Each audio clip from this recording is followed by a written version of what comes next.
অনেক দিন পর একটা ব্লগ নিয়ে হাজির হলাম। এ কয়দিন আলসেমির চরম সীমানায় পৌঁছে গেছিলাম, মানে কোনো কিছু করতে ভাল লাগছিল না। তো এই জন্য আর কি কোনো ভিডিও এডিট করা হয়নি, দেওয়া হয়নি। তো সেদিন গিয়েছিলাম ইস্টার্ন মল্লিকায় কিছু শপিং করতে, তো ভাবলাম একটু ভিডিও করি।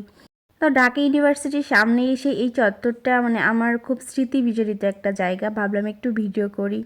কারণ এখানেই আমাদের প্রেমের ব্রেকআপ হয়েছিল, যদিও পরে ঠিক হয়ে আর কি বিয়ে পর্যন্ত গড়াই। তো যাই হোক, কথা বলতে বলতে ইস্টার্ন মল্লিকায় চলে এসেছি। মূলত উদ্দেশ্য ছিল একটা শাড়ি কেনার আর টুকটাক শপিং করার। এখানে মোটামুটি সব রকম আইটেমই পাওয়া যায়। তো এই যে সেকেন্ড ফ্লোরে উঠে আমি নিজের মতো করে একটু ভিডিও করছিলাম, কারণ আমার যে উনি আছেন উনি একদম ভিডিও করা পছন্দ করে না। তো লুকিয়ে লুকিয়ে করছিলাম আর কি। পরে একটা যে শপিংয়ে গেলাম, টুকটাক মানে দেখতেছিলাম আর কি কী কেনা যায়। আমার ওই অ্যাশ কালারের শাড়িটা অনেক পছন্দ হয়েছিল, কিন্তু তিনি কিনে দিবেন না। যদিও এই দোকান থেকে কিছুই কেনা হয়নি, অন্য একটা দোকান থেকে কিনেছিলাম। আর এই যে কেনাকাটার পরে আমরা ডিনার সেট কিনতে এসেছিলাম। তো এই ছিল আজকের ব্লগ ভিডিও। ভালো থাকবেন সবাই।